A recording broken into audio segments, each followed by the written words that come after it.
என் பேர் சந்திரா பேபி. நான் கீழ்பாக் மெடிக்கல் காலேஜ்ல 2005ல இருந்து 2007 முடிச்சேன். நான் கவர்மெண்ட்ல படிச்சதே கவர்மெண்ட் வேலை கிடைக்கணுன்றதுக்காக தான். இப்ப நான் படிச்சு முடிச்சே 18 வருஷத்துக்கு மேல ஆயிருக்கு. அப்ப நான் படிக்கிறப்போ போஸ்டிங் எடுத்தப்போ பாத்தீங்கன்னா சீனியாரிட்டியில எடுக்கிறேன் நாங்க. அப்புறம் அந்த சீனியாரிட்டியை கேன்சல் பண்ணாங்க. அதுக்கப்புறம் வெயிட்டேஜ கொண்டு வந்தாங்க. வெயிட்டேஜ்ல பாத்தீங்கன்னா நான் 10th 12th டிஎம்டி மார்க். அப்போ சமைச்சர்லாம் கிடையாது. இப்ப வெயிட்டேஜ்லயும் எனக்கு வேலை கிடைக்கல.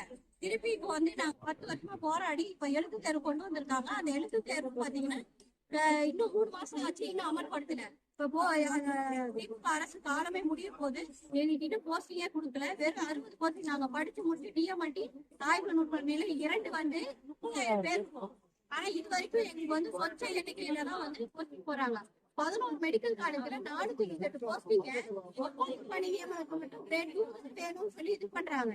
அதுக்கு மட்டும் கிரேட் 2 டெக்னீஷியன் கவர்மெண்ட்ல படிச்சவங்க மட்டும் தான் இன்டர்வியூ எடுப்போம்னு சொல்லிட்டு இருக்காங்க. அதை எங்களுக்கு காலமர ஊதியத்துல ஒரு நிரந்தர பணியிடமா அறிவிக்கணும். அதுதான் எங்க கோரிக்கை. தேங்க்யூ.